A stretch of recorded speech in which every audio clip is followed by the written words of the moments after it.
move on to our next segment. The doctor is in.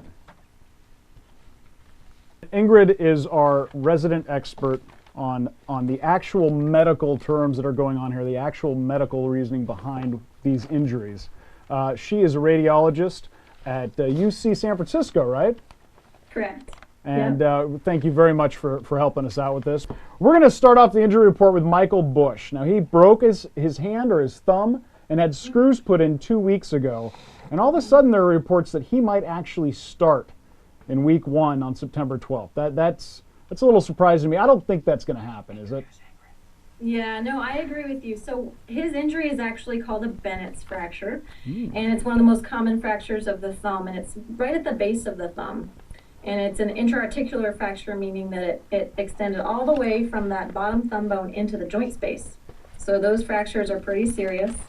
And they're typical in football players, especially when they're flexing the thumb and then they jam it real hard. So it's, people who get in fist fights get these fractures. People who play professional football get these fractures. So is he starting or not? I don't think he's starting. So, he had screws put in it, which means that they, slid open his thumb right there and then reduced it and then put the pins in. And that's typically a 4 to 6 week recovery period. We're going to move on to the second guy we're going to talk about is Sidney Rice. He has this hip injury, and I've had trouble finding out exactly what the nature of the injury is. Has anybody else been able to find that? I just know he had surgery. No, I haven't been able to, but it seems like, if he was going to have surgery for any sort of hip injury, it would probably be a labral tear. So the labrum is like a little cartilaginous ring that goes around the socket part of the hip.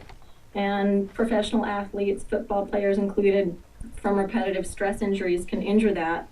And, I think he tried to manage it non-surgically for a while, maybe do some physical therapy, get some steroid injections, but he just decided that it wasn't healing as fast as he could. So what they did was they probably went in there and did arthroscopic repair of that labral tear. And that's my best guess. And, that takes about 8 to 12 weeks to heal. Because they're saying, yeah, that makes sense, because he got the surgery a few weeks ago, and they're saying around week 8 he's going to come back. Yeah, I'm hoping he'll come back quicker, because I've got him on a couple teams as a keeper. I know a lot of people got stung by that, because you had to declare your keeper, and then bang, all of a sudden, hey, I'm having surgery, I'm out half the year. Favre's been a little upset about it. I think he tried to delay having the surgery and just, because surgery is a big deal, obviously, but I don't think he could manage it, so. Yeah. All right, well, our third guy we're going to talk about, and I'm going to skip McNabb. The reason why is because all the reports coming in today is he's fine. It was a mild ankle sprain. No reason to talk about that.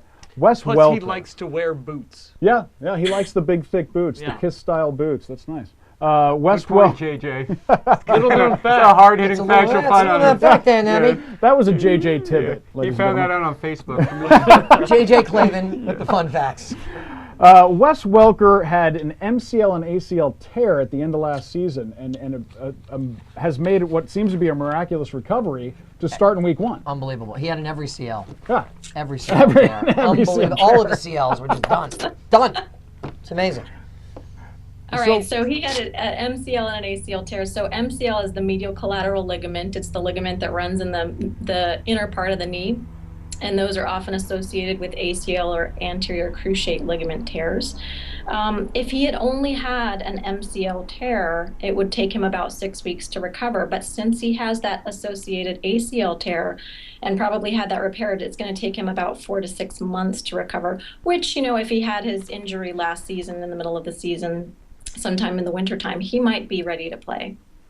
Well, they say he's going to start week 1. My question to you is can we expect him to play to the same level right away, or should we temper our expectations in the beginning? I think he has had adequate time to heal, so I would just go for it. I think he's probably, ready to get out there and play to his full strength. All right, well, that's bad news for Julian Edelman, isn't it? So, yeah. Might be. Ingrid, thank you so much. Dr. Inderberger, thank you. You said a lot of big words that I have no idea what you meant. Ingrid. Thank you so much. Thanks for classing up the show. Excellent.